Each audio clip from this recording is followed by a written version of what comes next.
Good evening, everyone. Good evening. Good evening. Is my audio clear to all of you? Is my audio clear? आवाज नहीं आ रही, अभी तो वही message चल रहा है, but now tell me, is my audio clear? No sound, no sound. अब बताइएगा, is my audio clear to all of you?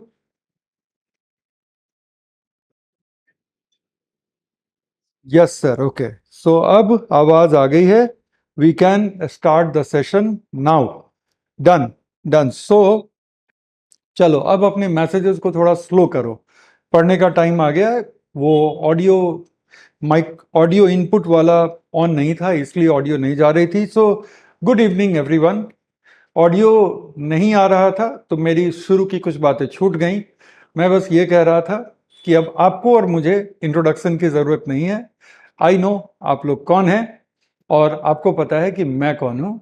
सो मैं हूँ डॉक्टर अभिषेक कुमार और हमारी और आपकी मुलाकात हो चुकी है साइंस एंड टेक्नोलॉजी की ओरिएंटेशन के लिए. And now this evening we are meeting together again for an orientation on environmental ecology. So environmental ecology science and technology के कंपैरिजन में बहुत ही ज़्यादा इम्पॉर्टेंट एरिया है. इंटरेस्टिंग तो दोनों ही हैं. अगर इंटरेस्टिंग नहीं होता तो मैं पढ़ाता ही नहीं, है ना? या फिर इसको ऐसे देखते हैं, अगर मैं नहीं पढ़ाता तो इंटरेस्टिंग नहीं होता. ठीक है, इसमें थोड़ी सेल्फ प्रेज वाली बात हो गई, इसको इग्नोर कर दीजिएगा. बहरहाल, सो साइंस एंड टेक्नोलॉजी के कंपैरिजन में डेफिनेटली एनवायरमेंटल इकोलॉजी बहुत ज़्यादा इम्पॉर्टेंट एरिया है. ये हमारे सिलेबस में 2011 में जुड़ा और 2011 में जुड़ने के बाद इस एरिया का इम्पॉर्टेंस बिल्कुल एक जैसा बना रहा. प्रीलिम का पेपर कई बार पैटर्न में थोड़ा चेंज होता रहा. एक चीज़ जो नहीं बदली साइंस एंड एनवायरमेंटल इकोलॉजी के बारे में, वो ये कि इसकी इम्पॉर्टेंस वही के वही बनी रह गई. और दूसरी जो एक चीज़ नहीं बदली एनवायरमेंटल इकोलॉजी के बारे में, कि इसमें हमेशा ही काफ़ी स्टैंडर्ड क्वेश्चन आए हैं. कोई भी सुपरफिशियल क्वेश्चन नहीं आया है, कोई भी बेकार क्वेश्चन ऐसे फैक्ट पर नहीं आया है जिसको एकदम से रट्टा लगाने की ज़रूरत हो. जो भी क्वेश्चन आया है, अगर फैक्ट पे भी बेस्ड क्वेश्चन आया है तो कहीं ना कहीं वहाँ पे कुछ कॉन्सेप्ट इन्वॉल्व थे, इसलिए वो क्वेश्चन आया. अदरवाइज वो क्वेश्चन नहीं पूछा जाता. Right. So I would say कि बहुत स्टैंडर्ड क्वेश्चन इस एरिया से पूछे गए हैं. बस 1 मिनट मुझे दे दीजिए सो दैट कि मैं अपने प्रेजेंटेशन को थोड़ा सा ठीक कर लूँ. ऑल्दो मैं प्रेजेंटेशन से नहीं पढ़ाने जा रहा इस एरिया को, बट एक प्रेजेंटेशन है, अगर दिखाने की जरूरत पड़ेगी तो we will be using that. Okay.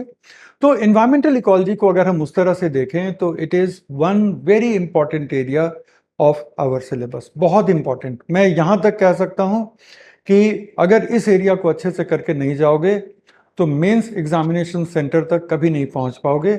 Bar bar prelim के एग्जामिनेशन सेंटर पे जाओगे और उसके बाद जब रिजल्ट निकलेगा तो रिजल्ट ये कहेगा कि आपको अगले साल प्रीलिम देने दोबारा आना पड़ेगा, मेंस आपको नहीं भेज रहे हैं.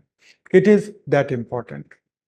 कई साल ऐसे गए हैं 2011 से लेकर के आज तक जबकि सबसे ज़्यादा number of questions environmental ecology से पूछे गए, और जो दूसरे साल थे उसमें ये नंबर 2 पे रहा है.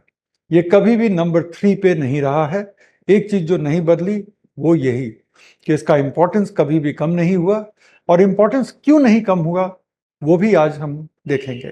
तो ये एक ओवरऑल वार्म अप के लेवल की बात थी. अब हम लोग थोड़ा सा वार्म अप हो गए हैं, तो वार्म अप होने के बाद हम लोग देखने जा रहे हैं कि आज के सेशन में हम लोग क्या देखने जा रहे हैं. ठीक है. तो ये है हमारी क्लास 0, और क्लास 0 है orientation for environmental ecology.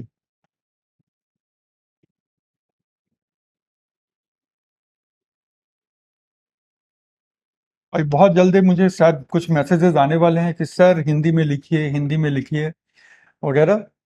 Hindi में बात कर रहा हूँ, कुछ कुछ इंग्लिश में लिखूंगा, कुछ कुछ हिंदी में लिखूंगा.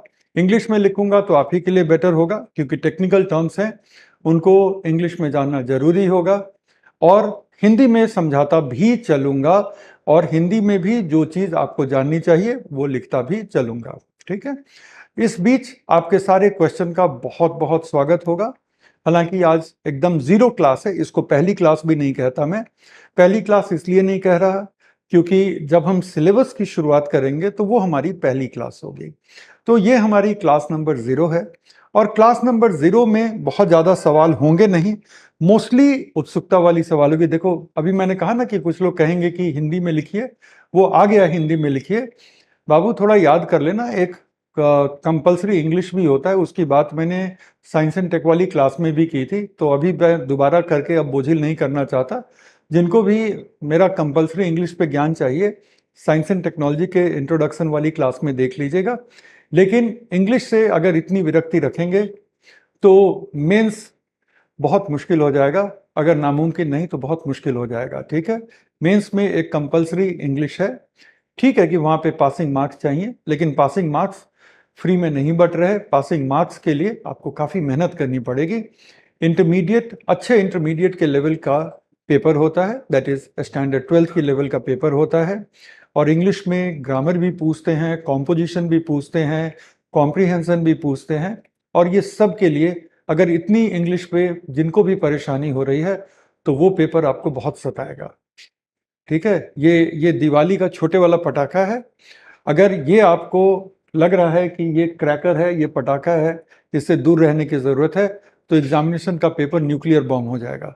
तो इसलिए अपनी सहजता बढ़ाएं। आप इंडिया के एडमिनिस्ट्रेशन को या पुलिस को या रेवेन्यू डिपार्टमेंट को और हु नोस फॉरेन सर्विसेज को आप ज्वाइन करने का सपना देख रहे हैं और आप ये सोच रहे हैं कि आज आप जैसे हैं उसी रूप में आपको स्वीकार कर लिया जाए, ठीक है। यूपीएससी ऐसा नहीं करेगी।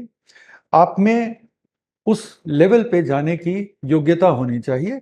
आज नहीं है, कोई दिक्कत नहीं है, लेकिन आप जब प्रयास करेंगे तब आप उस योग्यता के लेवल को टच करेंगे।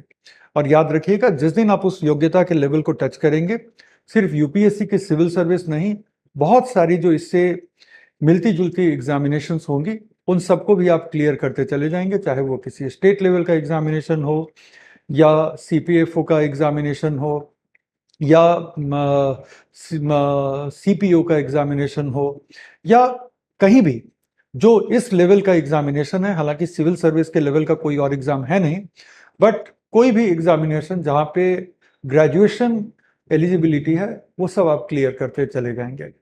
आप में से 99% लोग बस अभी अभी अपने सिविल सर्विस की जर्नी की शुरुआत कर रहे हैं, तो इसलिए आपको अपने कंफर्ट जोन के बाहर निकलना सीखना पड़ेगा। बार बार जो भी अच्छे शिक्षक हैं वो आपको आपके कंफर्ट जोन के बाहर निकालेंगे। आपकी जिम्मेदारी है कि आप टीचर को अपने कंफर्ट जोन में ना खींचें, नुकसान आपका होगा। आपको अपने कंफर्ट जोन से बाहर निकलना होगा और उस लेवल पे जाना होगा जिस लेवल पर टीचर आपके साथ बात कर रहे हैं। जब आप उस लेवल पे जाएंगे तो आप में इंप्रूवमेंट होगा। आप टीचर को अपने लेवल पे ले आएंगे, टीचर में कोई डिग्रेडेशन नहीं होगी, क्योंकि वो इतना ज्ञान पा करके इतना मैच्योर, इतना समृद्ध है कि आपके लेवल पे वो उतर के भी अपने ज्ञान को नहीं खोएगा। लेकिन अगर आप अपने ही लेवल पे रह गए तो आप अपने ज्ञान में इजाफा नहीं करेंगे, उसमें इंक्रीज नहीं करेंगे, और इंक्रीज नहीं करेंगे तो सिर्फ तैयारी नहीं करनी है, इस एग्जाम को क्लियर करना है, तो इंक्रीज नहीं करेंगे तो ये एग्जाम क्लियर करना कठिन होगा। सो हर रोज अपने आप से पूछिए कि मैं ऐसा क्या कर रहा हूं जिससे कि मैं अपने कंफर्ट लेवल के बाहर जा रहा हूं और उससे मेरे अंदर इंप्रूवमेंट हो रही है। हर रोज आप ये पूछें। एक साल में आप इस तारीख को याद करेंगे, शायद 13 जुलाई है आज, हाँ 13 जुलाई ही है। इस तारीख को याद करेंगे कि 13 जुलाई 2023 को हम कहाँ पे थे और आज 13 जुलाई 2024 को हम कहाँ पे हैं। आप अपने आप को मेंस क्लियर करने के बहुत करीब पाएंगे। और अगर आप 2025 के लिए तैयारी कर रहे हैं तो भी आपके पास इतना टाइम रहेगा कि आप वहां से भी इंप्रूव कर लेंगे, ठीक है। तो ये बात आप याद रखिएगा। शुरुआती क्लास है इसलिए ये बात का रिमाइंडर देना बहुत जरूरी था। बाकी मैं करूंगा वही जो आपके लिए अच्छा होगा, राइट, ना कि आपको कंफर्टेबल लगेगा। वो मैं करने की कोशिश करूंगा कि जहां तक हो आपके लिए कंफर्टेबल रहे, लेकिन अच्छा और कंफर्टेबल के बीच अगर जंग हो जाएगी तो मैं अच्छे को प्रायोरिटी दूंगा। कंफर्टेबल आपको अपने आप को बनाना पड़ेगा। डन। और प्लीज मुझे सलाम मत दीजिए, इंग्लिश में लिखिए, हिंदी में लिखिए, इंग्लिश और हिंदी दोनों में लिखिए, वो मुझे नहीं दिखते। ठीक है, मुझे पता है इंग्लिश के बैच को अभी अभी कंप्लीट कराया है, और तो मुझे पता है कि ये मिक्स प्रोफाइल है, मैं दोनों को लेके चल रहा हूं।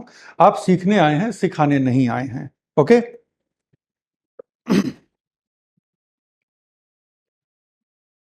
सो अब सुनना शुरू करिए।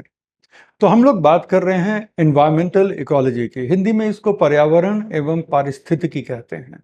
ठीक है, इकोलॉजी की हिंदी पारिस्थितिकी होती है, और इंग्लिश और एनवायरमेंट को हम कहते हैं पर्यावरण। ये एरिया जो है ये 2011 में हमारे सिलेबस में जुड़ा, और अब ये हमारे सिलेबस का एक बहुत इम्पॉर्टेंट हिस्सा बन गया है। इतना इम्पॉर्टेंट कि इसकी अलग से तकरीबन 60 आवर्स की, 65 आवर्स की क्लास होगी। जो अभी अभी जो इंग्लिश का बैच कंप्लीट किया है उसमें तकरीबन 60 आवर्स की क्लास लगी है, तब जा करके कायदे से कंप्लीट हुआ है। लेकिन हाँ, 60 आवर्स काफ़ी होता है। ठीक है, अब शुरू करते हैं कि आज के डिस्कशन में हम लोग क्या क्या देखने जा रहे हैं। सबसे पहली चीज जो हम देखने जा रहे हैं, एग्जाम में इस एरिया का इंपॉर्टेंस क्या क्या है। ठीक है, सबसे पहले ये समझना बहुत जरूरी है। उसके बाद हम देखेंगे कि इस एरिया के इंपॉर्टेंट टॉपिक्स क्या क्या हैं।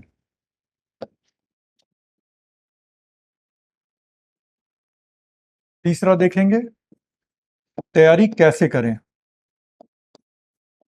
ठीक है, आपको तैयारी कैसे करनी है वो देखेंगे, और यहाँ पे ये भी बात होगी कि हम और आप मिल करके तैयारी कैसे करेंगे, क्या पढ़ना है, क्या नहीं पढ़ना है, वो देखेंगे। इसके बाद हम जो लास्ट पार्ट देखेंगे वो है कि हाउ टू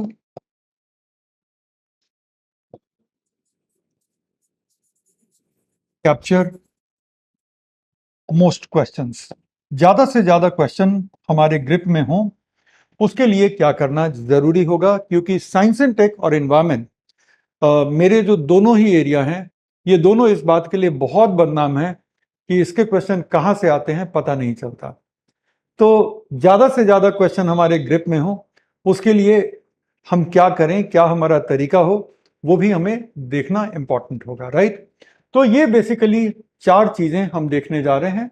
शुरुआत करते हैं कि एग्जामिनेशन में इस एरिया का इम्पॉर्टेंस कितना है और क्यों उतना है जितना कि है, वहां से शुरू करते हैं। फिर हम आते हैं इसके इम्पॉर्टेंट टॉपिक्स पे, इसके इम्पॉर्टेंट थीम्स पर। ठीक है, तो सबसे पहले एग्जाम में इसका इम्पोर्टेंस क्या है। ठीक है,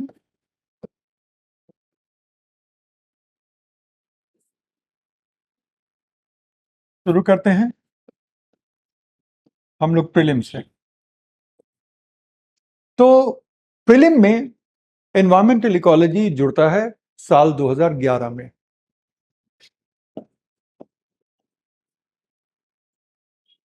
ये वो साल था जब इंडियन फॉरेस्ट सर्विस में प्रिलिमिनरी एग्जामिनेशन जोड़ दिया गया।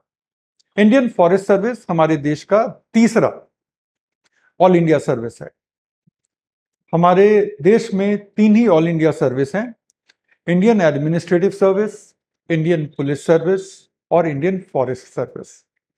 इंडियन फॉरेस्ट सर्विस का एग्जामिनेशन अलग होता है, पहले तो पूरी तरह से अलग था, लेकिन 2011 में इस साल इंडियन फॉरेस्ट सर्विस में प्रीलिम जोड़ दिया गया।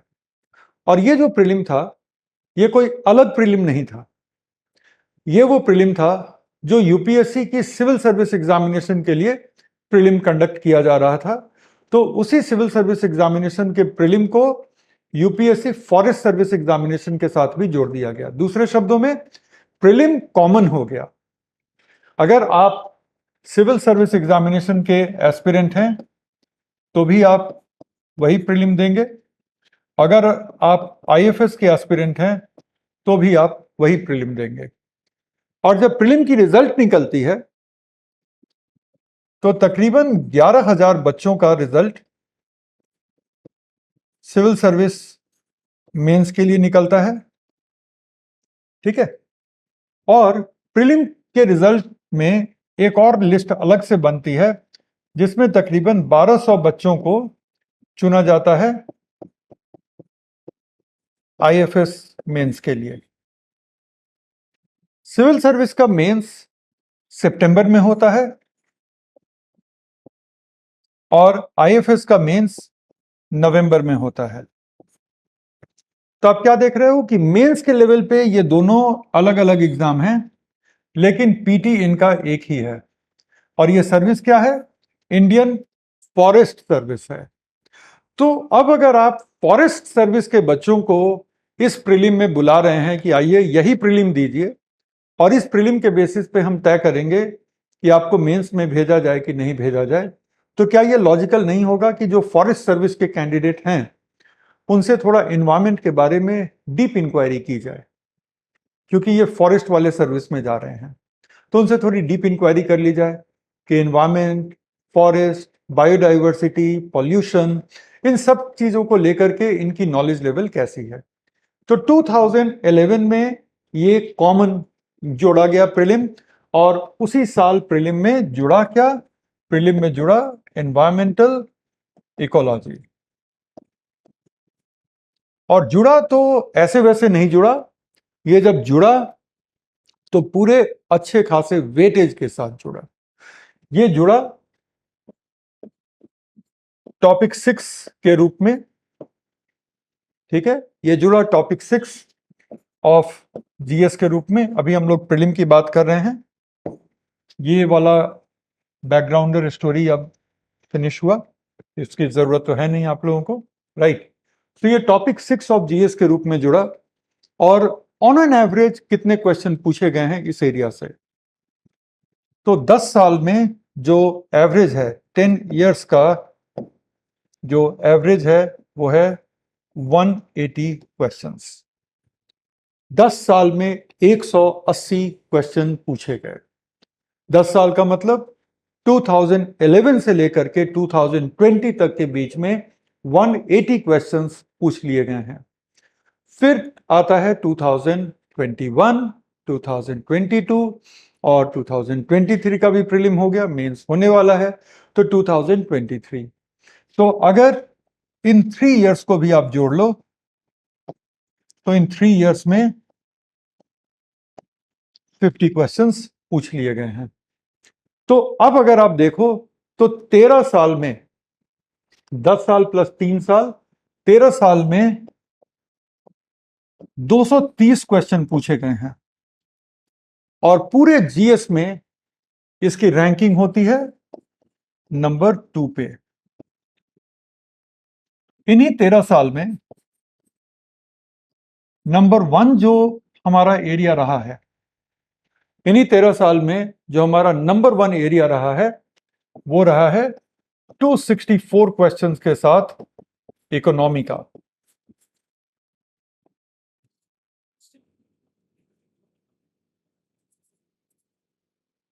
इकोनॉमी एंड पॉलिसीज का। अब आप देख रहे हो कि environment is number 2 most important area of the prelim. Prelim के नंबर 2 मोस्ट इंपॉर्टेंट एरिया वो है एनवायरमेंट। और ये क्यों हुआ? हिस्ट्री से ज्यादा इंपॉर्टेंट कब बन गया? ये ज्योग्राफी से ज्यादा इंपॉर्टेंट कब बन गया? ये साइंस से ज्यादा इंपॉर्टेंट कब बन गया?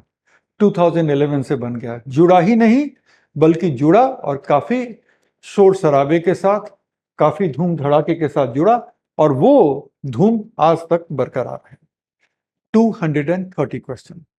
इसको इग्नोर करके आप प्रीलिम में सही तैयारी कर ही नहीं सकते। इसको इग्नोर करके पिछले 13 साल में मैंने किसी को भी प्रीलिम क्लियर करते हुए नहीं देखा। तो हमें आज आसान लगता हो तो भी करना है, क्योंकि आपको आसान इसलिए लग सकता है कि आप साइंस बैकग्राउंड वगैरह से होंगे तो आपको आसान लग रहा होगा, लेकिन ये यूपीएससी की जनरल स्टडीज का एनवायरमेंटल इकोलॉजी है, तो इसकी अलग से तैयारी आपको करनी पड़ेगी। और अगर आपको मुश्किल लगता है तो बस हिम्मत के साथ इस काम में लग जाना है। मैं इसको इजी बना दूंगा, सारे फैक्चुअल डिटेल क्लास में हम लोग शेयर करेंगे और सिलसिलेवार तरीके से टू द पॉइंट तरीके से इस एरिया को कवर कर लेंगे। तो इजी लगे तो भी करना है, डिफिकल्ट लगे तो और अच्छे से करना है, लेकिन करना तो है इस एरिया को। तो अब हमें समझ में आ गया कि प्रीलिम में इस एरिया का इंपॉर्टेंस कितना ज्यादा है। अब हम आते हैं मेंस में इसका इंपॉर्टेंस क्या है।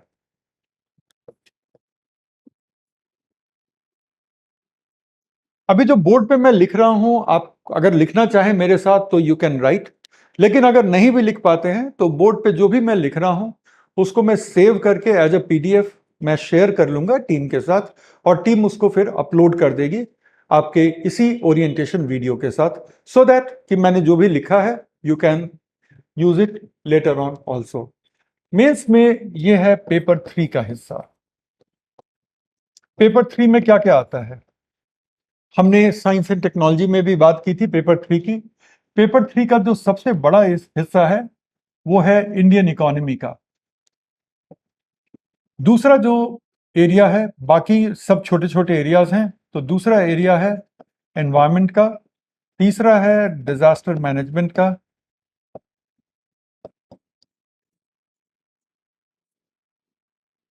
चौथा है साइंस एंड टेक्नोलॉजी का, और पांचवा है इंटरनल सिक्योरिटी का।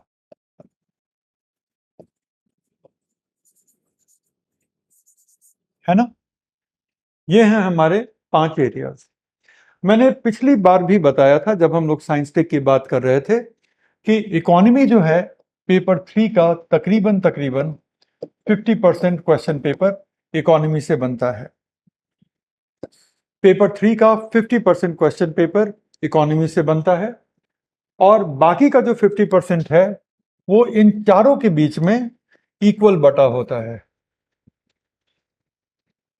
ये 50% जो है ये इक्वली डिवाइडेड होता है। तो ऑन एन एवरेज हर साल एनवायरनमेंट से हमें मिलते हैं 2 से 3 क्वेश्चन, और यहां भी हर साल हमें मिलेगा 2 से 3 क्वेश्चन।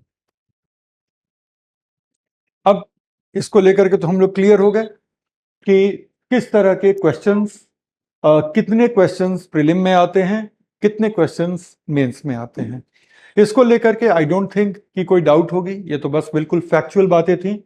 अब हम थोड़ा सा डिस्कस करते हैं कि क्वेश्चन किस तरह के आते हैं, प्रीलिम में किस तरह के क्वेश्चन आते हैं और मेंस में किस तरह के क्वेश्चन आते हैं, सो दैट कि हम मेंटली प्रिपेयर हों कि इस तरह के क्वेश्चंस के लिए हमें रेडी रहना है।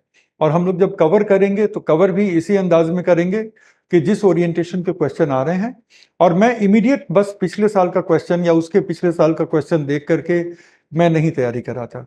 जब मैं तैयारी कराता हूं तो पिछले 10 साल का क्वेश्चन तो देखा ही है, उसके बियॉन्ड मैं उन टॉपिक्स को भी कवर करता हूं जिनसे आज तक क्वेश्चन नहीं पूछे गए हैं, लेकिन अच्छे टॉपिक हैं, उनसे कभी भी क्वेश्चन निकाला जा सकता है। आपको पता हो या ना हो मैं बता देता हूं, आजकल प्रीवियस ईयर क्वेश्चन को लेकर के बच्चे अचानक से बहुत सीरियस हो गए हैं। आप यूट्यूब पे या जो लोग भी खासतौर पे स्टूडेंट टाइप के लोग जो प्रिपरेशन का एडवाइस देते हैं, तो वो आपको ऐसा यकीन दिलाएंगे कि प्रीवियस ईयर क्वेश्चन शायद सबसे इंपॉर्टेंट चीज है, सिलेबस से भी ज्यादा इंपॉर्टेंट चीज पीवाईक्यू है। हकीकत यह है कि आप पीवाईक्यू उठा के देख लो, बहुत अच्छे साल में पीवाईक्यू से 30 to 40% क्वेश्चन आते हैं। 30 to 40% पीवाईक्यू से क्वेश्चन आते हैं, और वो भी कभी डायरेक्ट नहीं आते, पीवाईक्यू पर बेस्ड क्वेश्चन आते हैं। ठीक है, कि जो थीम पहले पूछा उसी थीम पर कुछ नया पूछ लेंगे। ठीक है, पीवाईक्यू का ये फायदा तो है कि 30 to 40% क्वेश्चन, और बहुत अच्छे साल में लगभग 50% क्वेश्चन पीवाईक्यू के थीम से उठा के देते हैं, लेकिन बाकी के जो 50% क्वेश्चन हैं वो टोटली न्यू होते हैं। इसलिए आपको सबसे पहली जो प्रायोरिटी देनी है वो देनी है सिलेबस को अच्छे से कंप्लीट करने की। और यूपीएससी अनफॉर्चुनेटली आपको बहुत क्लियर तरीके से एनवायरनमेंट का सिलेबस बताता नहीं है कि एनवायरनमेंट का सिलेबस क्या है। यूपीएससी अनफॉर्चुनेटली आपको बताता ही नहीं है। तो आपको एनवायरनमेंट के सिलेबस के थीम्स को पहचानने के लिए थोड़े हेल्प की जरूरत पड़ेगी, और वो काम आज हम लोग इस क्लास में कर रहे होंगे। डन। नाउ ये तो हो गया कि क्वेश्चन इंपॉर्टेंस क्या था। अब हम आते हैं कि किस तरह के क्वेश्चन आते हैं।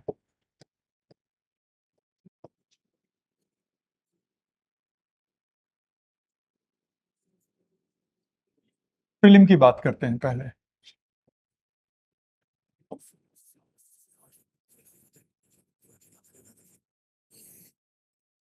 अगर हम प्रीलिम की बात करें तो सबसे ज्यादा जो इंपॉर्टेंट है वो है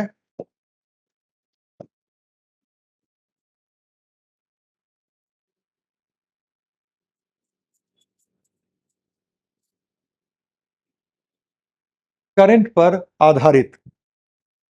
जो दूसरा है वो है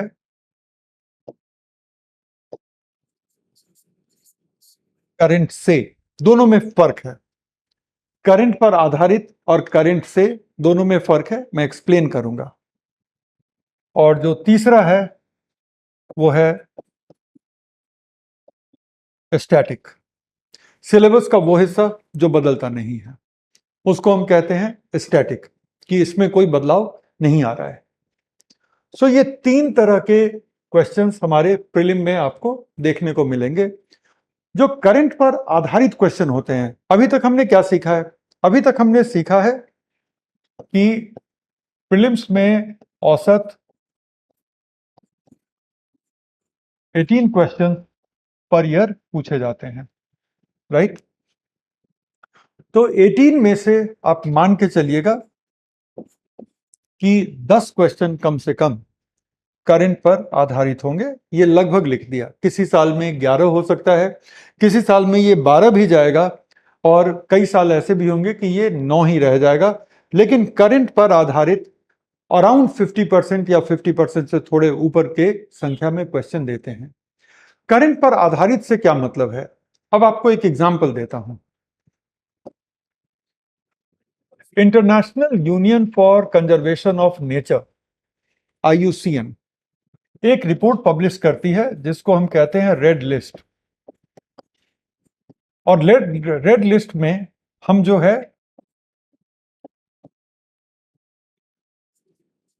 संकटग्रस्त स्पीसीज, प्रजाति जो होते हैं, संकटग्रस्त स्पीसीज की लिस्ट होती है।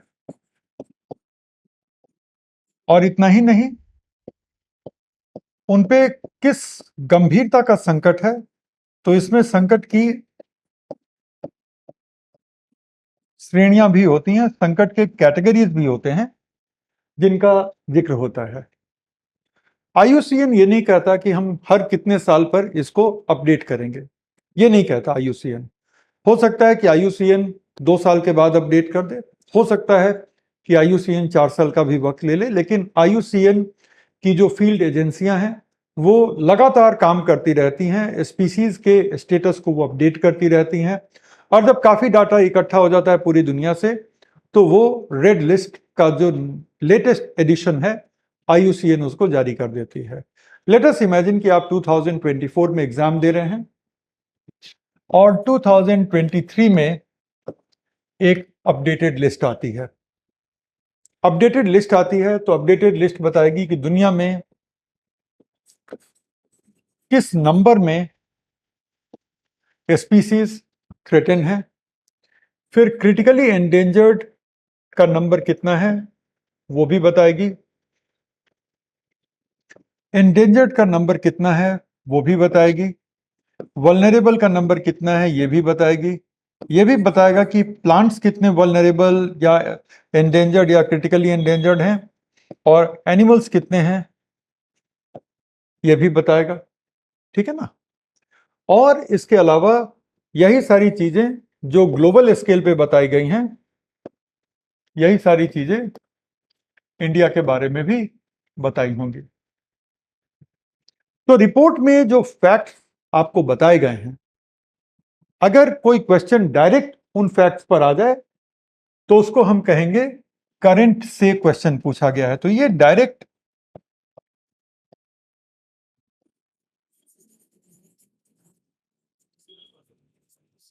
फैक्ट से क्वेश्चन पूछे जाते हैं।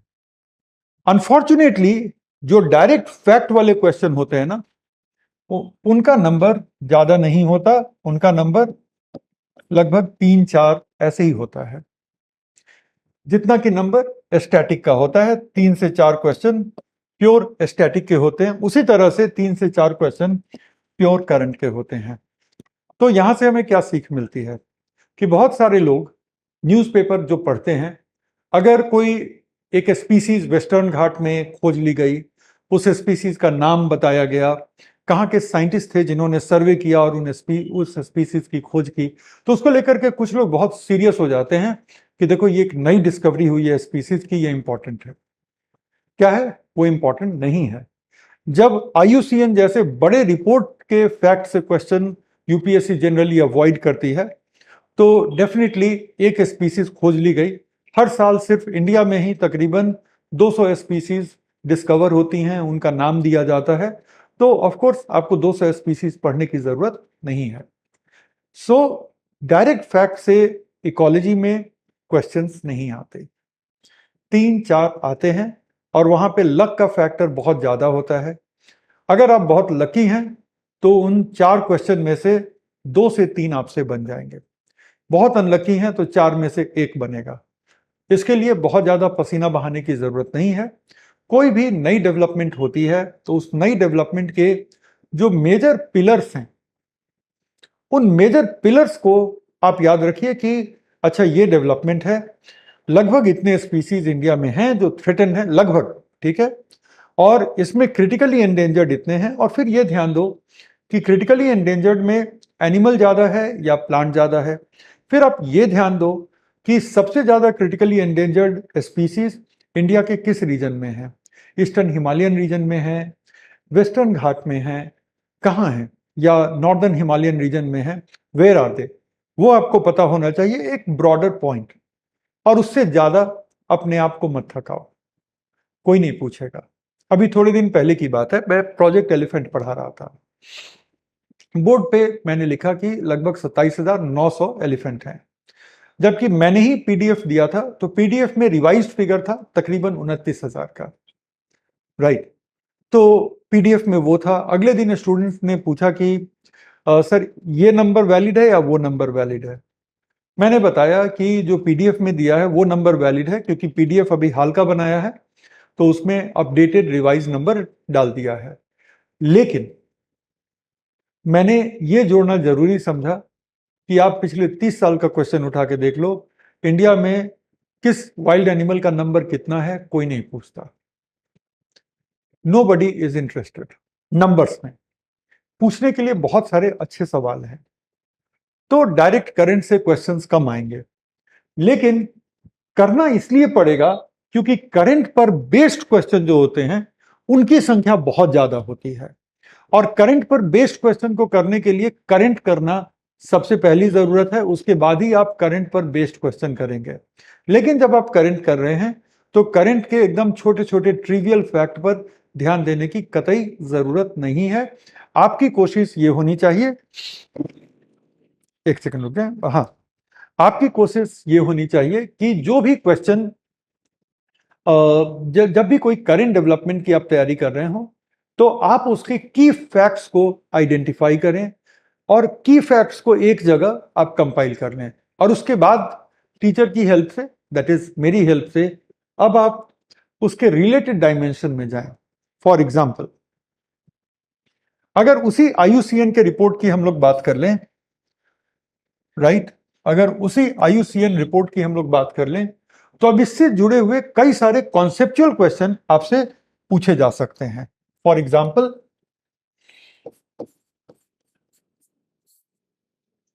कि क्या रेड लिस्ट और रेड डेटा बुक एक ही है? जो कि नहीं है। Red data book botanical survey of India publish करती है, रेड लिस्ट आईयूसीएन पब्लिश करती है। क्या आईयूसीएन बायोडायवर्सिटी हॉटस्पॉट्स को मैप करता है या नहीं करता है? क्या IUCN प्रोटेक्टेड एरियाज की कैटेगरी, थ्रेटेंड स्पीसीज की कैटेगरी तो बताता है, लेकिन क्या प्रोटेक्टेड एरियाज की कैटेगरी बताता है या नहीं बताता? ठीक है, संरक्षित क्षेत्रों के की श्रेणियां, तो क्या वो कैटेगरी बताता है या नहीं बताता है? ठीक है, तो अब अगर यहां देखो तो इसका उत्तर है नहीं। IUCN हॉटस्पॉट की मैपिंग नहीं करता।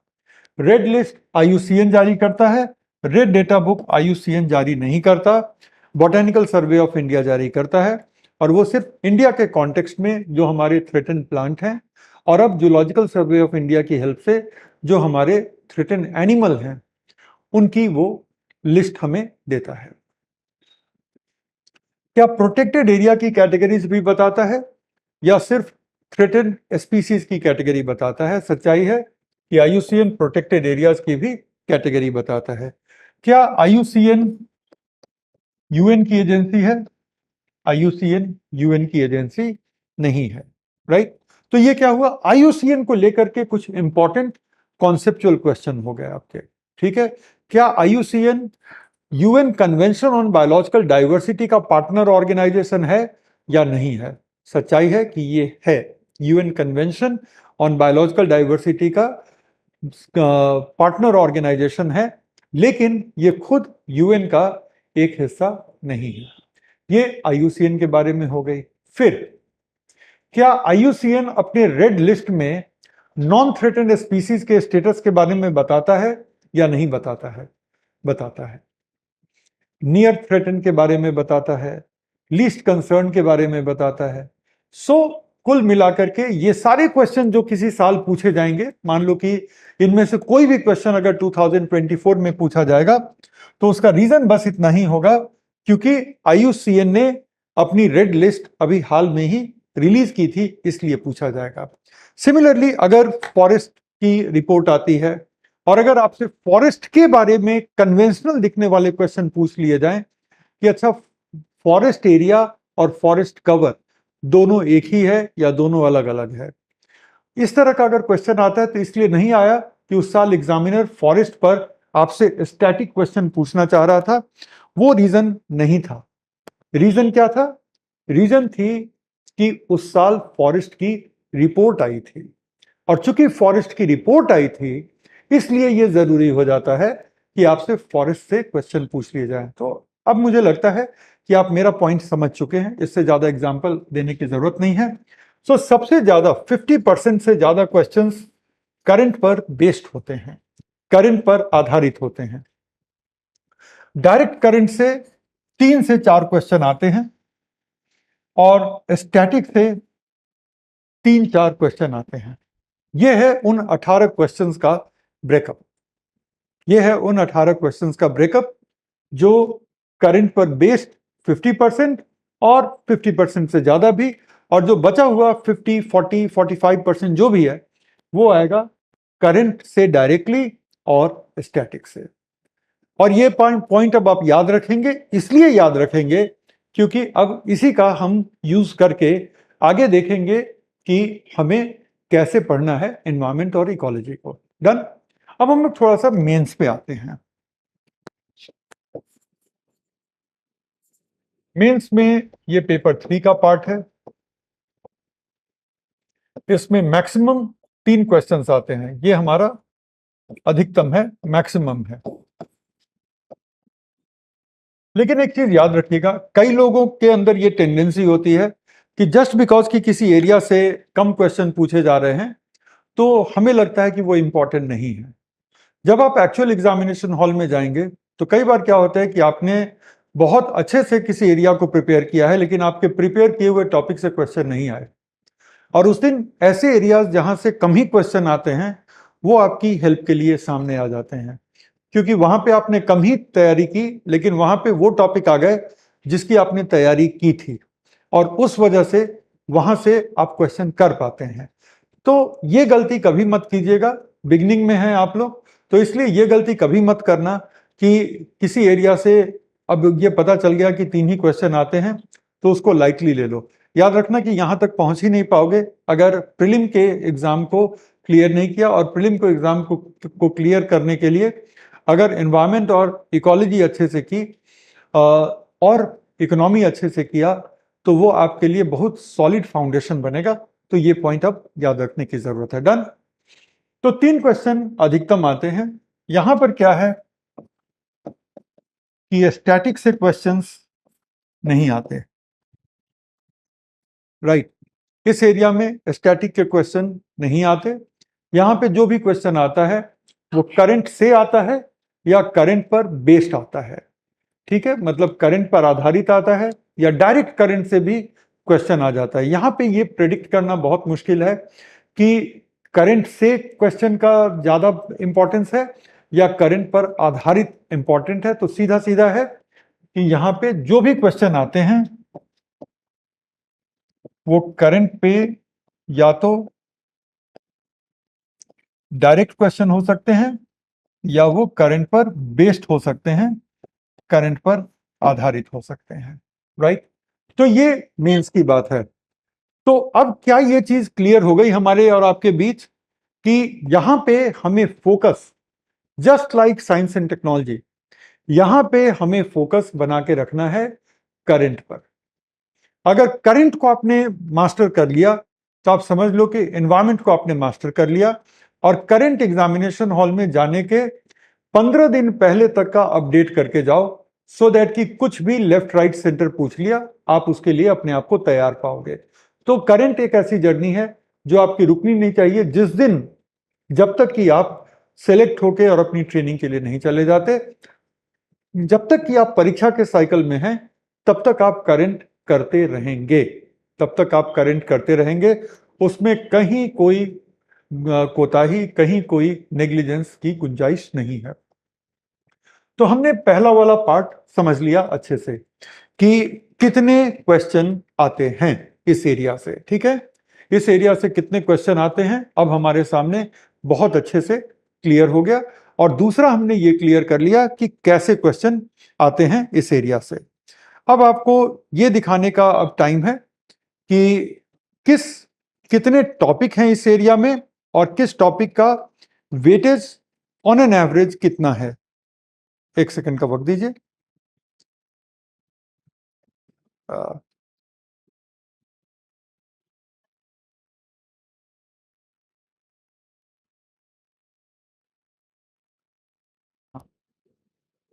एक मिनट रुकिए, मैं इसको बस कनेक्ट कर रहा हूं सो दैट आप लोग इसको देख पाए।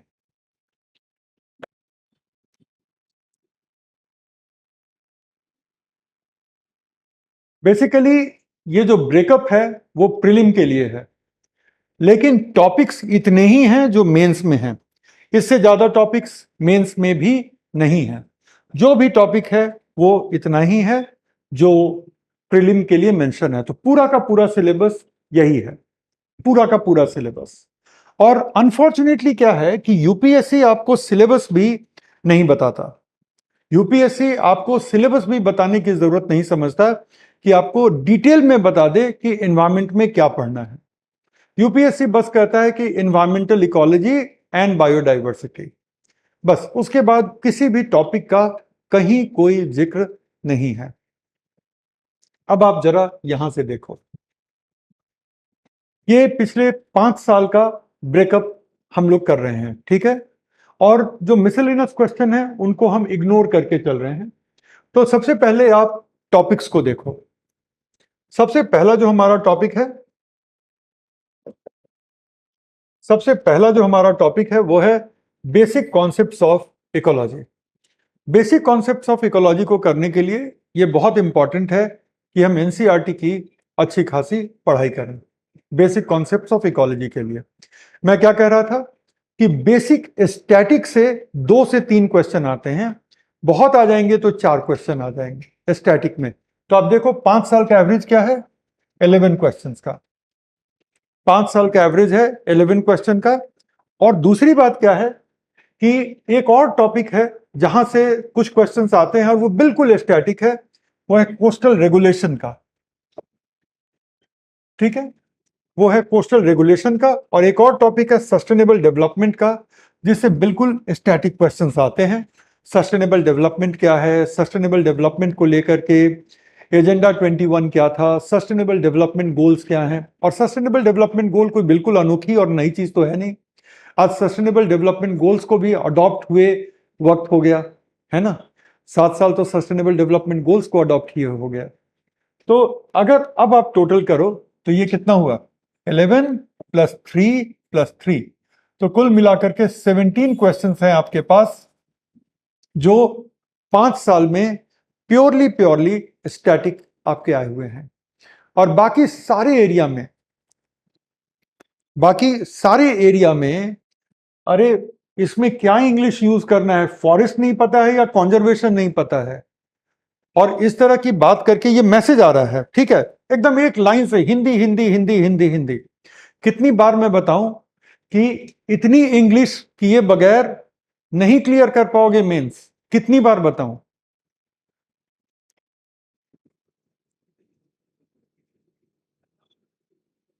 थोड़ी हिंदी भी बोलिए, मैं क्या बोल रहा हूं, किस भाषा में आपको समझाऊं,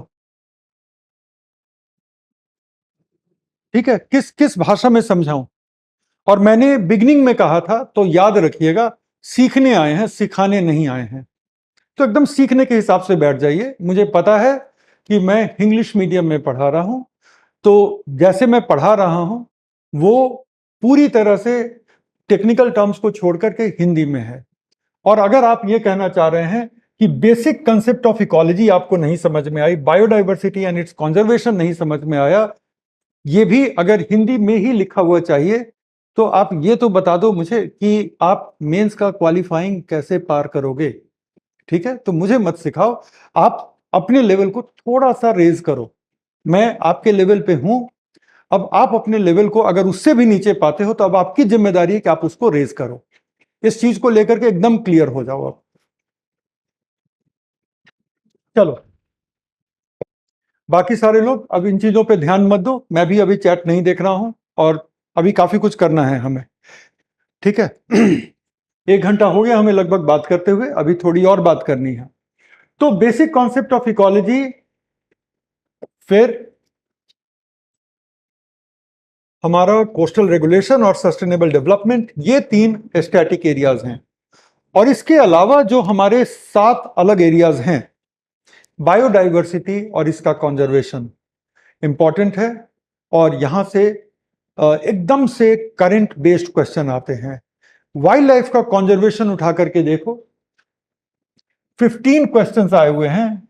मतलब हर साल कम से कम 3 क्वेश्चन वन्य जीवों के संरक्षण, वाइल्ड लाइफ के कंजर्वेशन से आया हुआ है। और अभी तो इस साल, पिछले साल और भी ये बढ़ गया, एनिमल बिहेवियर वगैरह से भी क्वेश्चन पूछना शुरू कर दिए हैं। मैं तो अब इन चीजों को भी अपने इस बैच में शामिल करूंगा, राइट। फिर आता है फॉरेस्ट और उनका कंजर्वेशन। तो फॉरेस्ट और उनके कंजर्वेशन से बहुत ज्यादा क्वेश्चन नहीं आते। 6 क्वेश्चन आए हैं, और इसलिए भी 6 ही क्वेश्चन आए हैं क्योंकि ये एरिया, इसमें कोई बहुत ज्यादा चेंजेस नहीं हो रहे। हमारा फॉरेस्ट कवर हर 2 साल पे उसकी मैपिंग होती है, और हर 2 साल पे उसके मैपिंग के बाद जो है फॉरेस्ट सर्वे ऑफ इंडिया उसकी रिपोर्ट पब्लिश करती है। डेटा थोड़ा बदल जाता है, मोर और लेस ट्रेंड वही रहता है, इसलिए वहां पर कुछ भी नया पूछने लायक नहीं है। और यही रीजन है कि पिछले 5 साल में फॉरेस्ट और उनके कंजर्वेशन से 6 क्वेश्चन आए हैं बस। कोस्टल रेगुलेशन, तटीय क्षेत्रों को लेकर के हमें किस तरह के संरक्षण के उपाय अपनाने हैं, उनको लेकर के बस 3 क्वेश्चन आए हैं 5 साल में। लेकिन फिर अब अगला देखो, एनवायरमेंटल पॉल्यूशन, जो प्रदूषण का चैप्टर है, वहां से 5 साल में 15 क्वेश्चन आए हैं, और ये बढ़ेगा ही, ये कम नहीं होने वाला। क्लाइमेट चेंज से हर साल 1 क्वेश्चन आ जाता है।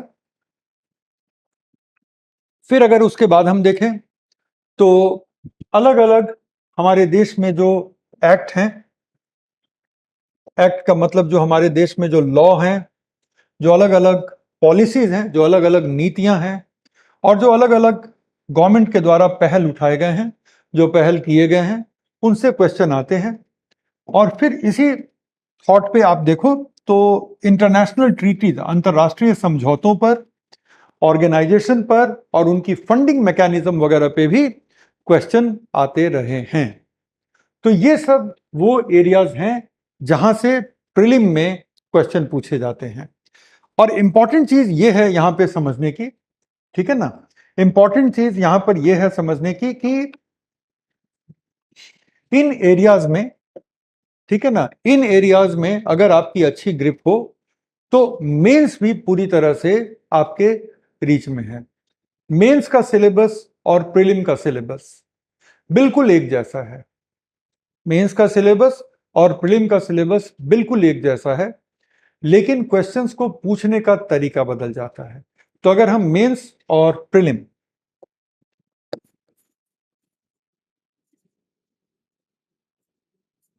मेंस और प्रीलिम्स के डिफरेंस को अगर हम समझना चाहें तो मेंस में क्या है कि स्टैटिक या कह लो कि बेसिक्स ऑफ इकोलॉजी से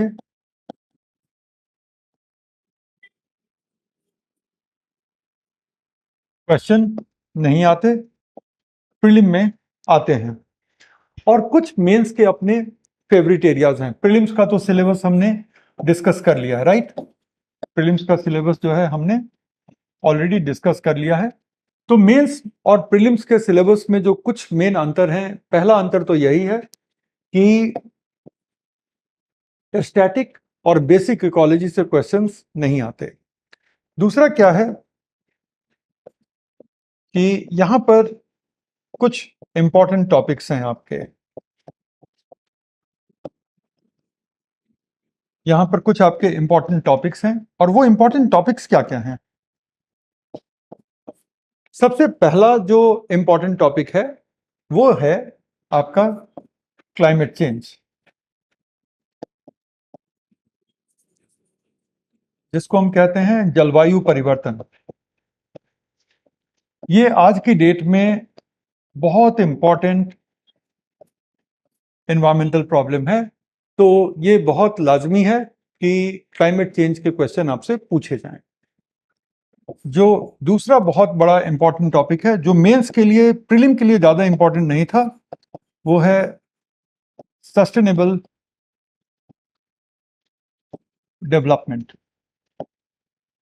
ठीक है, सस्टेनेबल डेवलपमेंट का मतलब होता है डेवलपमेंट का एक ऐसा मॉडल जो आज भी और फ्यूचर में भी हमेशा कायम रहे। हम अपने रिसोर्सेज को बचा करके इस्तेमाल करें। जो रिसोर्सेज रिन्यूएबल नहीं हैं, जिन रिसोर्सेज को हम रिन्यू नहीं कर सकते, उन रिसोर्सेज को हम जहां तक हो सके बचा के काम करें, जहां तक पॉसिबल हो उनके हम सब्स्टिट्यूट के साथ काम करें। और जो रिन्यूएबल एनर्जी के सोर्सेज हैं या जो भी रिन्यूएबल सोर्सेज हैं उनके साथ हम ज्यादा से ज्यादा काम करें। ठीक है, उनके साथ हम ज्यादा से ज्यादा काम करें। फॉर एग्जांपल, अगर पावर जनरेशन की बात की जाए तो सोलर एनर्जी, विंड एनर्जी, ये सब रिन्यूएबल सोर्सेज हैं, तो उनके साथ हम ज्यादा काम करें। तो सस्टेनेबल डेवलपमेंट एक बहुत इंपॉर्टेंट टॉपिक हमारा हो जाता है। तीसरा इंपॉर्टेंट टॉपिक जो प्रीलिम के लिए भी बहुत इंपॉर्टेंट है वो है प्रदूषण। और प्रदूषण पर नियंत्रण के नए नए क्या क्या तरीके हैं, नए नए क्या पॉलिसीज बन रही हैं, क्या रूल्स बन रहे हैं वगैरह। तो ये सारा कुछ मेंस में भी इंपॉर्टेंट है। और जो फोर्थ जो मेंस में इंपॉर्टेंट है, जो कि प्रीलिम में भी इंपॉर्टेंट है, वो है अंतरराष्ट्रीय प्रयास।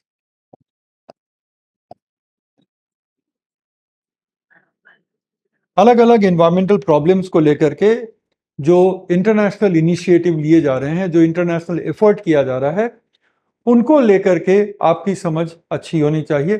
तो ये जो चार के चार टॉपिक हैं ना आपके, ये चारों के चारों टॉपिक करंट बेस्ड हैं।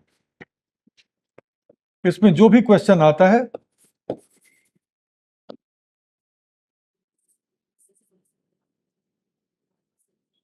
वो पूरी तरह से करंट बेस्ड ही क्वेश्चन आता है।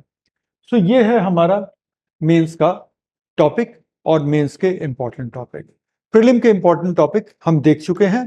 अगर आपको बस याद दिला दूं तो पहला टॉपिक है इकोलॉजी के बेसिक कॉन्सेप्ट, दूसरा है जैव विविधता, तीसरा है वन्य जीवों का संरक्षण, चौथा है वन और वन से जुड़े मुद्दे, पांचवा है तटीय क्षेत्रों का विनियमन, कोस्टल रेगुलेशन जिसको कहते हैं, छठा है पर्यावरणीय प्रदूषण और उस पर नियंत्रण, सातवां है जलवायु परिवर्तन और उस पर नियंत्रण के उपाय, आठवां है भारत के अधिनियम, भारत की नीतियां और भारत सरकार के द्वारा उठाए गए पहल, नौवां है संवहनीय विकास, सस्टेनेबल डेवलपमेंट और दसवां है अंतर्राष्ट्रीय संधियां तथा अंतर्राष्ट्रीय प्रयास। और उन 10 में से जो 4 सबसे इंपॉर्टेंट मेंस के लिए हैं वो ये हैं। और आप याद रखिएगा कि बेसिक ऑफ इकोलॉजी से क्वेश्चन नहीं आता। अब हम लोग आते हैं अपने फोर्थ और थर्ड पॉइंट पर। ठीक है, तो हमने क्या क्या देख लिया ऑलरेडी। हमने देख लिया एग्जामिनेशन में इंपॉर्टेंस क्या है और इंपॉर्टेंट टॉपिक्स क्या हैं, ये दो चीजें हमने देख ली। अब ये दोनों चीजों को हम लोग कंबाइन करके अब डिस्कस करने जा रहे हैं। ठीक है, हाउ टू प्रिपेयर।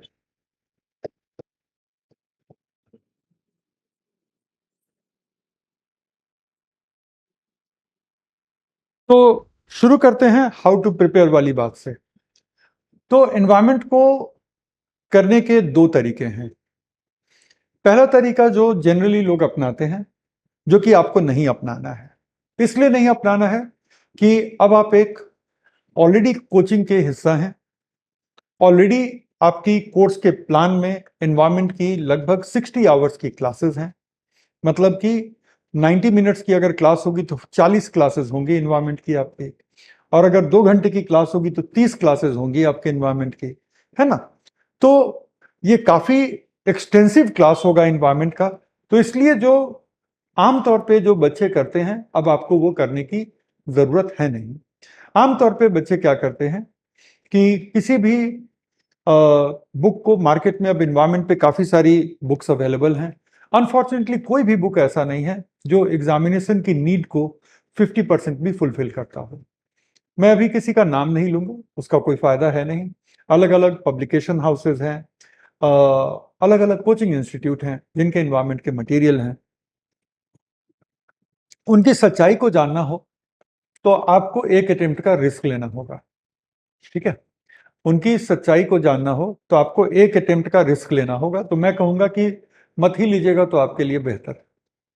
सच्चाई यह है उनकी कि जब प्रीलिम हो जाता है तो प्रीलिम में जितने क्वेश्चन पूछे गए हैं उस हिसाब से अपनी बुक को वो अपडेट करके एक नया एडिशन उसका रिलीज कर देते हैं। फिर आपको लगता है कि सारे क्वेश्चन यहीं से आ रहे हैं। जब अगले साल आप जाएंगे तो आप देखेंगे कि अच्छा, आधे से कम ही क्वेश्चन आए यहाँ से, और प्रीलिम ने तो कुछ और ही पूछ लिया। और मेंस की बात मैं इसलिए नहीं कर रहा हूं क्योंकि जब आप प्रीलिम ही नहीं क्लियर कर पाएंगे तो मेंस की बात तो बेकार ही है। और जो दूसरी बात है, जो उतनी ही जरूरी बात है, वो ये है कि प्रीलिम और मेंस का सिलेबस है तो एक ही, और जब तक कि आप करंट पर एम्फेसाइज नहीं करेंगे तब तक मेंस का भी क्वेश्चन नहीं सॉल्व होगा। तो अब क्या है कि आप इस तरह के बुक्स को अगर आप पिक करते भी हैं तो आप अपना टाइम वेस्ट करेंगे, और पूरे साल उस बुक के साथ काम करने के बाद भी उसका आउटपुट जो है वो 50% से कम रहेगा। तो इसलिए मार्केट में अब मुझसे नाम लेकर के मत पूछिएगा, क्योंकि मैं नाम को ना तो अप्रूव करूंगा और ना डिस्प्रूव करूंगा। ठीक है, तो नाम लेके मत पूछिएगा, लेकिन बस इतना मान लीजिए कि मैंने मार्केट में जितनी बुक्स अवेलेबल हैं सबको देख रखी हैं, और सबको देखने के बाद इस कंक्लूजन पे पहुंचा हूं कि मार्केट में कोई भी एक अवेलेबल बुक नहीं है किसी भी पब्लिकेशन की, किसी भी कोचिंग हाउस की, जो कि एनवायरमेंट के सिलेबस का 50% को भी कवर करता हो कायदे से। बस चालाकी ये होती है कि हर साल के क्वेश्चन को देख करके अपने आप को अपडेट कर देना, ताकि जो भी नए बच्चे हैं उनको ये एक इंप्रेशन हो कि अच्छा, क्वेश्चन यहां से आ रहे हैं। क्वेश्चन आ नहीं रहे हैं, उन क्वेश्चन को इंसर्ट किया गया है, इसलिए आपको लगता है कि क्वेश्चन आ रहे हैं, वो आ नहीं रहे हैं। Be totally clear about it. अब हम आते हैं अगले पॉइंट पर कि करना क्या है। ये तो नहीं करना, तो अब बुक का नाम देकर के मुझसे कंफर्म करने की जरूरत नहीं है। अब करना क्या है उस पे देखो। सबसे पहले तो आपको क्या करनी है कि एनवायरमेंट पढ़ने के पहले 9th और 10th लेवल की ज्योग्राफी आपकी क्लियर होनी चाहिए, या सचिन सर ने आपको ज्योग्राफी पढ़ाया होना चाहिए। सीधी सी बात है। या तो 10th लेवल तक की ज्योग्राफी आपको अच्छी आनी चाहिए, तब आप एनवायरमेंट करें, या फिर सचिन सर की क्लास अटेंड कर लें, तब आप एनवायरमेंट करें। क्योंकि एनवायरमेंट का आधा रिलेशन बायोलॉजी के साथ है, आधा रिलेशन ज्योग्राफी के साथ है, और बीच में फिर लॉज और पॉलिसीज वगैरह आती हैं। तो इसलिए ज्योग्राफी की समझ होना जरूरी है, राइट। तो अब अगर हम देखें तो सबसे पहले हम बेसिक को बिल्ड करेंगे, और बेसिक्स को बिल्ड करने के लिए आपको क्लास के पहले इतना काम करके आना होगा। तो इसलिए ये ओरिएंटेशन क्लास हो रही है कि मेरी क्लास आज से 2 महीने के बाद हो, 3 महीने के बाद हो, जब भी हो, शेड्यूल में 6 महीने के बाद। लेकिन आपको ये बात ध्यान में रखनी है कि इन्वायरमेंट की क्लास के पहले आपको एनसीईआरटी 9th एंड 10th, इसके ऊपर की जरूरत नहीं है। 9th और 10th में आपको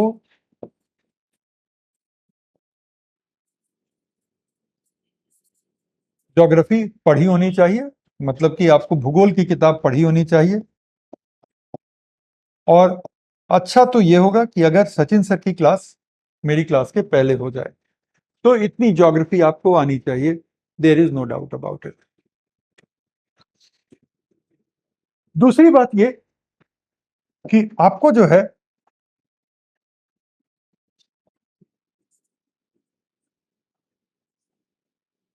साइंस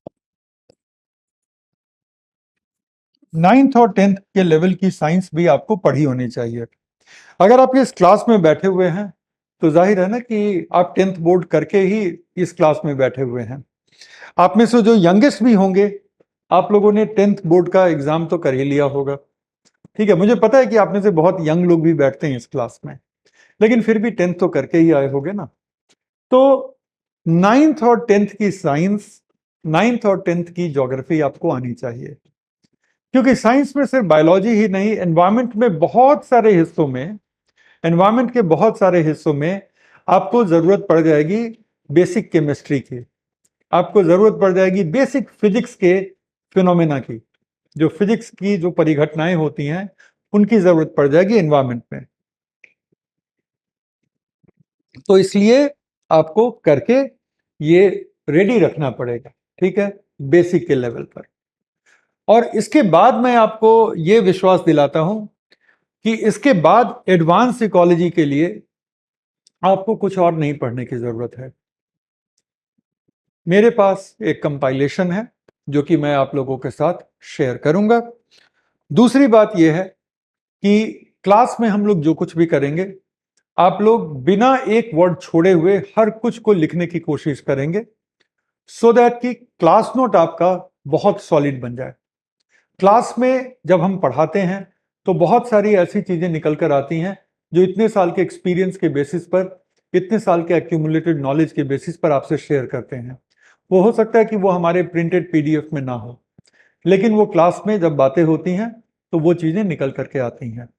तो आपके लिए इंपॉर्टेंट होगा कि आप क्लास में हर रोज बैठें। अगर लाइव नहीं बैठ सकते तो रिकॉर्डिंग एक fix time of the day पे जरूर देखें, और अपने क्लास नोट्स को जरूर से बनाएं। क्लास नोट को बनाना इज एसेंशियल। और उसके साथ जो हमारा प्रिंटेड पीडीएफ होगा, वो प्रिंटेड पीडीएफ भी आपके हवाले होगा, सो दैट कि आप सारी चीजों को सिस्टमैटिक तरीके से आप समझ सकें। तो ये है पूरा का पूरा हमारा एडवांस लेवल का प्लान। बेसिक आप करके आएंगे, उसके बाद एडवांस पे हम आते हैं।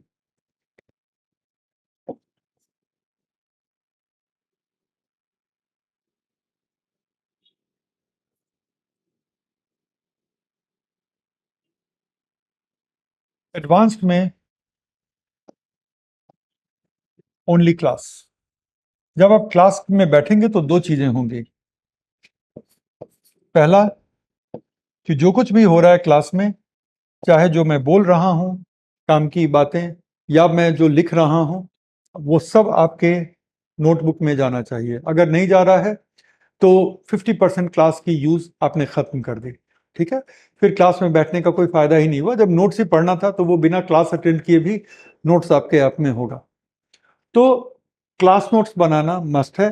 किसी और से क्लास नोट लेने से अच्छा है कि आप खुद का अपना क्लास नोट बनाइएगा। उसके बाद जो दूसरा पॉइंट है वो है पीडीएफ।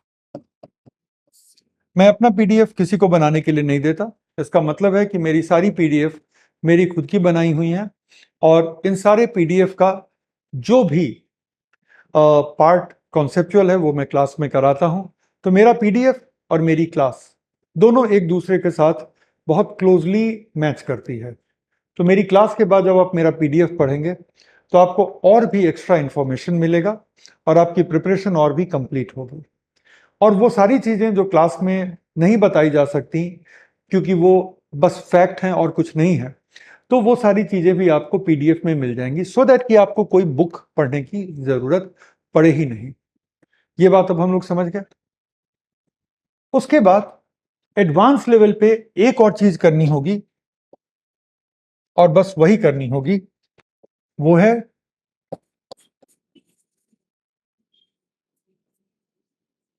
न्यूज़पेपर।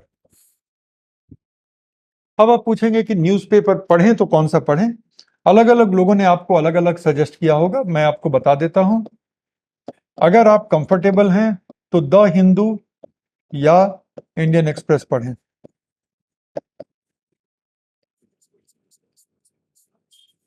और अगर आप कंफर्टेबल नहीं हैं, ये पॉसिबल है ना कि आप इससे कंफर्टेबल नहीं हैं, ठीक है, अगर आप इससे कंफर्टेबल नहीं हैं तो आप हिंदी में द हिंदू या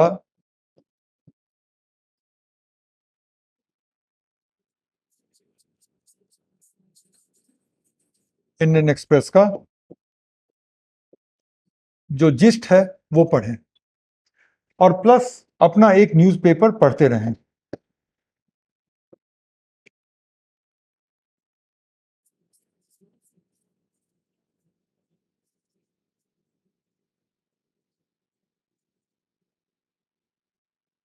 हिंदी में आप कोई भी न्यूज़पेपर पढ़ सकते हैं, दैनिक जागरण पढ़ सकते हैं, दैनिक हिंदुस्तान पढ़ सकते हैं, जनसत्ता पढ़ सकते हैं। लेकिन अब थैंकफुली हिंदू और इंडियन एक्सप्रेस के बहुत सारे जिस्ट पीडीएफ के फॉर्म में ऑनलाइन मिलने लगे हैं हिंदी में। तो जो हिंदी में ये जो ऑनलाइन जिस्ट मिलता है वो पढ़ना आपके लिए मैंडेटरी है, वो पढ़े बगैर काम चलेगा नहीं। तो हिंदी में द हिंदू या इंडियन एक्सप्रेस का आपको जिस्ट करना ही पड़ेगा, और कोशिश करिए कि एक दिन के पेपर में बहुत सारी चीजें होती हैं तो वो आप डेली करते जाएं। जब तक डेली नहीं करेंगे तब तक वो कॉन्फिडेंस ही नहीं आएगा। तो मंथली कंपाइलेशन की जगह पर इस चीज को डेली करने की जरूरत है, कि डेली की एक हैबिट बना ली जाए कि डेली ये पीडीएफ आप अपने रूटीन के साथ करते हुए चलें। इसके अलावा किसी और चीज की जरूरत आपको नहीं पड़ेगी। मैं ना तो आपको कोई एडवांस बुक पढ़ने के लिए बोल रहा हूं, ना कोई और नोट्स पढ़ने के लिए बोल रहा हूं, क्योंकि नोट्स एडवांस बुक जो दूसरे सोर्सेज के हैं उनका कोई फायदा नहीं होगा, सीधी सी बात है। और अगर आप न्यूज़पेपर नहीं पढ़ते हैं, जैसे द हिंदू या इंडियन एक्सप्रेस, या इसका जो एक जिस्ट है, इसका जो डेली एक क्रक्स निकलता है और हिंदी में कोई उसको रूपांतरित करके दे दे, जब तक कि वो नहीं पढ़ेंगे तब तक ये बहुत मुश्किल है कि आप हिंदू के लेवल का कवरेज या इंडियन एक्सप्रेस के लेवल का कवरेज किसी भी हिंदी न्यूज़पेपर, हिंदी के न्यूज़पेपर में आप पाएंगे। वो है ही नहीं। तो इसलिए आपको ये करना पड़ेगा, राइट। सो जब आप ये कर लेते हैं तो ऑटोमेटिकली क्वेश्चंस आपके ग्रिप में होंगे, क्वेश्चन आपके कमांड में होंगे। जिन लोगों को कोर इकोलॉजी पढ़ने के बाद भी जिन लोगों से क्वेश्चन नहीं बनता है, उसका सबसे बड़ा रीजन यही है कि उन लोगों ने करंट के ऊपर काम नहीं किया है। अगर करंट के ऊपर काम किया होता, अगर करंट के ऊपर काम किया होता तो डेफिनेटली क्वेश्चंस उनके लेवल पे, उनके ग्रिप में होता। लेकिन अगर नहीं है तो क्वेश्चन हाथ से फिसल जाएगा। तो इसलिए जब हम एडवांस लेवल पे आए तो याद रखिएगा कि एडवांस के दो पिलर हैं, एडवांस के दो स्तंभ हैं।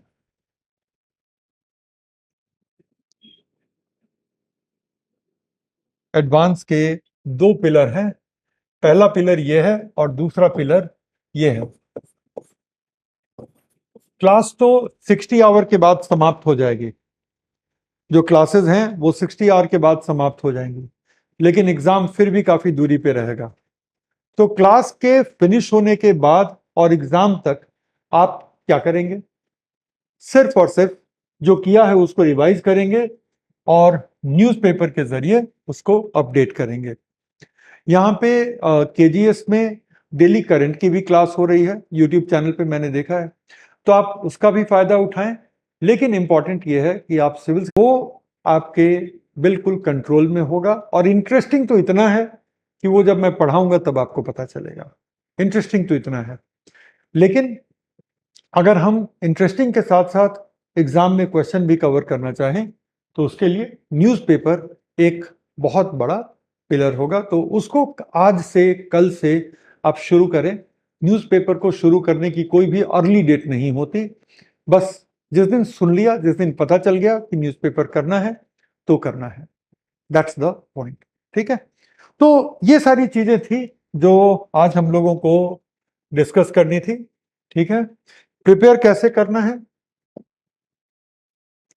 ये हमें पता चल गया, और how to capture most questions.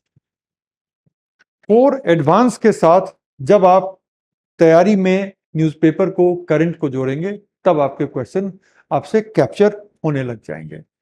सो अब अगर आपके कोई प्रश्न हैं तो आप मुझसे अब क्लैरिफाई कर लीजिए। मोर और लेस मेरी तरफ से अब हमारे ओरिएंटेशन का मामला कंक्लूड हुआ। I don't have anything more to share आज के लिए। ठीक है, अगर कोई क्वेश्चन है तो आप बता दें। मंथली मैगजीन उतना इंपॉर्टेंट नहीं है जितना कि इंपॉर्टेंट आपके लिए डेली न्यूज़पेपर पढ़ना होगा।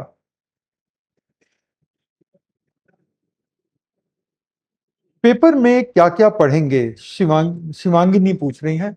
शिवांगिनी, उसके लिए एक अलग क्लास की जरूरत पड़ेगी बेटा, क्योंकि वो एक काफी डिटेल्ड टॉपिक है अपने आप में।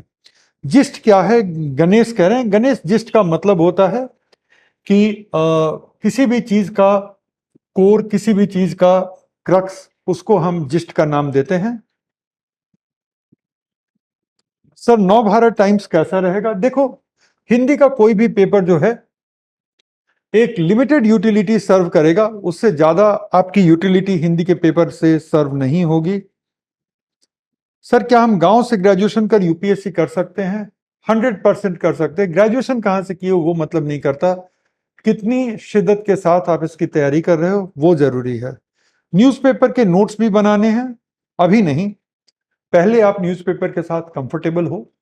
नोट्स मिल जाते हैं न्यूज़पेपर के, लेकिन जरूरी चीज होती है कि न्यूज़पेपर को हम पढ़ना सीखें।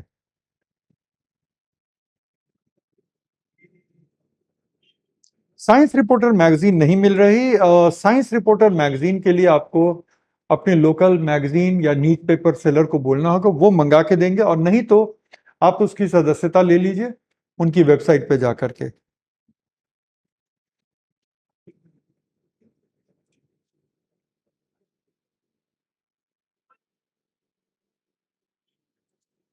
ठीक है, हिंदू से अभी नोट्स नहीं बनाना, मैंने ये जवाब दे दिया है।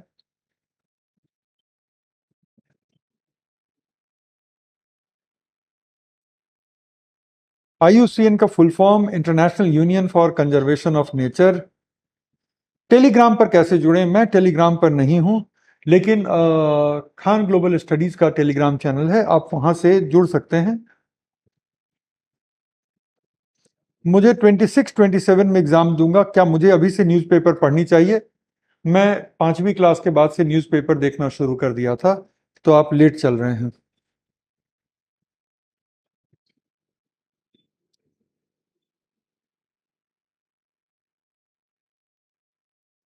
रेगुलर क्लासेस कब से होंगी? अभी शेड्यूल बन रहा है, शेड्यूल जैसे ही बन जाएगा तो आपको रेगुलर मेरी क्लास का भी शेड्यूल मिल जाएगा।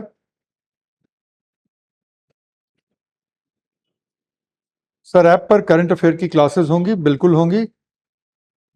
सर बिजनेस स्टैंडर्ड कैसा रहेगा? आई डोंट थिंक उसकी ज़रूरत है आपको। चलिए, so thank you so much आज इस क्लास में बैठे रहने के लिए। मेरे पढ़ाई का स्टाइल यही रहेगा कि हम टू द पॉइंट बातें करेंगे, इधर उधर की भी बातें थोड़ी सी हो जाएंगी किसी चीज़ को समझाने के लिए, लेकिन 99% हम लोग टू द पॉइंट जुड़े रहेंगे। मेरी क्लास में आप स्टूडेंट के रूप में जुड़ेंगे तो सीखने के लिए जुड़ेंगे, मुझे सिखाने के लिए नहीं जुड़ेंगे। तो हम लोग टू द पॉइंट रहेंगे, मैं आपको पढ़ाऊंगा, आप मुझसे पढ़ेंगे। जहां जो चीज़ें नहीं समझ में आएंगी एग्जैक्ट क्वेश्चन पूछेंगे, मैं उसका जवाब दूंगा। और बाकी किसी भी कोई भी कमेंट मुझे नहीं दिखता, चाहे वो किसी भी भाषा में लिखी हो। कमेंट सिर्फ वही दिखेगा जहां पे आपके डाउट्स का जिक्र होगा। ठीक है, तो इस चीज को याद रखिएगा सिविल सर्विस एग्जाम को क्लियर करने के लिए। और मैंने 2100 से ज्यादा लोगों को सिविल सर्विस एग्जाम क्लियर कराया है, तो एक जो लेवल ऑफ डिसिप्लिन की जरूरत होती है वो डिसिप्लिन मेरी क्लास में मिल जाएगा आपको। Good bye.